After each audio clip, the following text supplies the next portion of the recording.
2020 is a year no one will forget anytime soon. The lockdown affected everyone in different ways. For me, it brought a swift end to my last year of high school and really screwed up my time at university. This video is about my high school graduation. I'm also working on part 2 that focuses on my time at university, and that one will be up in 2 weeks. If you're watching this from the future, I'll put a link to that second part at the end of this video so you can watch it after this one. Also, if you're from the future, do I ever get married?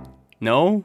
You could have at least lied to make me feel better, jerk. Anyway, let's get into it. High school graduation. The place where rowdy 17 and 18-year-olds get together, dress up nice, and pretend like they know what they're gonna do with the rest of their lives. Cynicism aside, graduation is a significant milestone in Western culture, comparable to getting a university degree or even getting married. Not that I'll ever get married.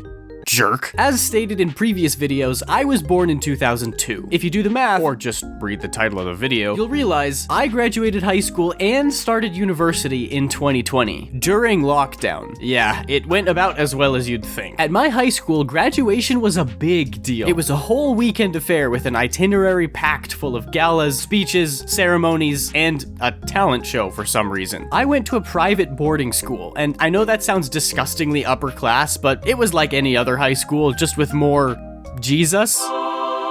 The school wasn't rich by any means, they just decided to spend what little budget they had on graduation weekend. Every year, I'd attend grad and look on with anticipation, waiting for it to finally be my turn to sit in that decorated gym, walk across the stage to shake the principal's hand, and grab my high school diploma. That never happened. I first noticed things were going wrong in my History 30 class. My teacher brought up that disease, and he was pretty concerned about it. I wrote it off as just another flu that was being blown out of proportion by the media, but as the weeks went on, things actually started to shut down, and everyone at school was getting nervous. When things were looking bleak and rumors started to spread about the school possibly closing, we had a school-wide assembly. We passed the microphone around, sharing stories of our favorite moments together, which got some laughs and a good many more cries. I didn't realize how serious this all was until that assembly. People were breaking down, afraid they'd never see each other again. When I got the mic, I remember trying to comfort everyone, but it just came out as an anime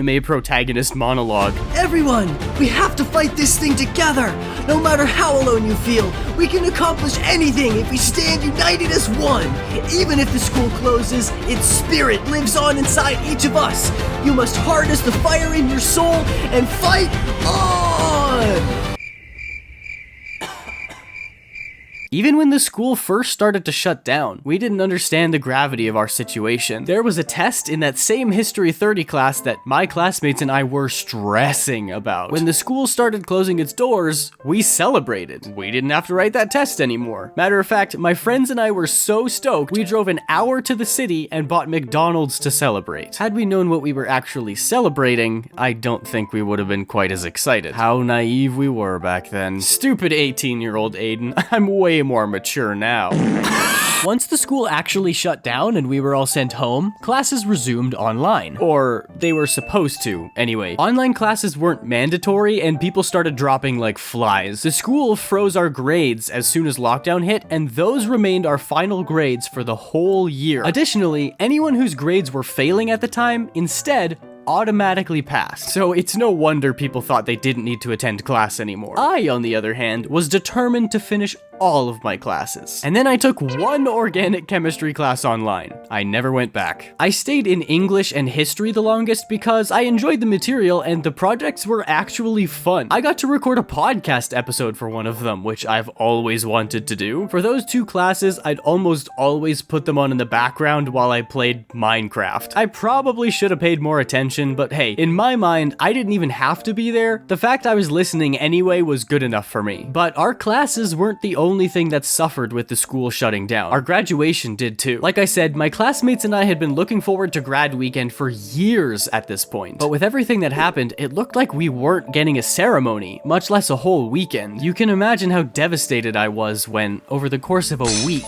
my dreams of high school graduation were shattered. Not only that, but I was one of our class presidents, so I still had to figure out how to get graduation done while the entire planet was shutting down. Luckily, the two other grad presidents and and I are a couple of smart cookies, and we worked well together. Somehow, we managed to fill a weekend with events that were all up to code, and I think we pulled off a half-decent graduation. We still managed to get everyone together for a barbecue, we took pictures in our suits and dresses, and even held an entire outdoor ceremony. We hired one of those big white tents you'd see at a wedding, and filled it with tables and chairs. We found some old wooden platforms to use as a makeshift stage, and decorated it all with streamers and stickers and such. It was hella windy on the day of the actual ceremony, but otherwise, everything went off without a hitch. Possibly the funniest part of the weekend was the talent show. We couldn't use the gym due to restrictions, so we hauled a trailer out to the middle of the football field and decorated it to use as a stage. We had a couple chairs set up for family and staff, spread 6 feet apart of course, but everyone else had to park their cars on the field if they wanted to watch. Say what you will about small town folk, but we rednecks are resourceful, you hear? It was a crazy sight, and not in the least bit conventional, but we all had a great time singing, dancing, and